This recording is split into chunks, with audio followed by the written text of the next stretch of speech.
மகாராஜா மாதிரி இந்த படம் இருக்கும்னு நினச்சேன். ஆனால் இது காதல் போர்ஷன் நல்லாவே இருந்தது.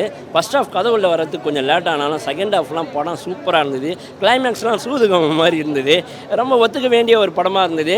லாபம்னு ஒரு படம் எடுத்து நஷ்டம் அடைஞ்ச டேரக்டர் தான் நினச்சேன். ஆனால் இந்த படத்தில் கண்டிப்பாக அவர் லாபம் அடைவார் அப்படின்னு எனக்கு ஒரு சந்தோஷமாக இருக்குது. கதை வந்து எங்களுக்கு போர் அடிக்காமல் போச்சு. நல்லா இவ்வளோ பெரிய நகம் வளர்த்துருந்தேன் இந்த கையில், கடிச்சு இப்போ நகமே இல்லாமல் போச்சு. இதுதான் இந்த படத்தோட சக்ஸஸ்ன்னு நினைக்கிறேன். இதுதான் ராபரி பண்ணுறது.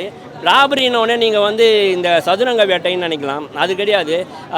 திருவள்ளுவர் சொல்கிற மாதிரி காலத்தினால் செய்த நன்றி. நம்ம கூட இருக்கிறவங்க நல்லா இருக்கணும்னு நினச்சி சில ராபரிஸ்லாம் பண்ணி அவங்கள காப்பாற்றுறதுக்காக பெரிய பிரச்சனையை மாட்டிட்டு அதுலேருந்து எப்படி வெளியே வராருன்றதை அழகாக சொல்லியிருக்கிறாரு இந்த டைரக்டரு. கண்டிப்பாக இந்த மாதிரி படங்களை எடுத்தால் தான் லாபம் பார்க்க முடியும். இந்த மாதிரி ஸ்டோரி தான் இப்போதைக்கு வர வேண்டிய படம் அப்படின்றத நான் சொல்கிறேன்.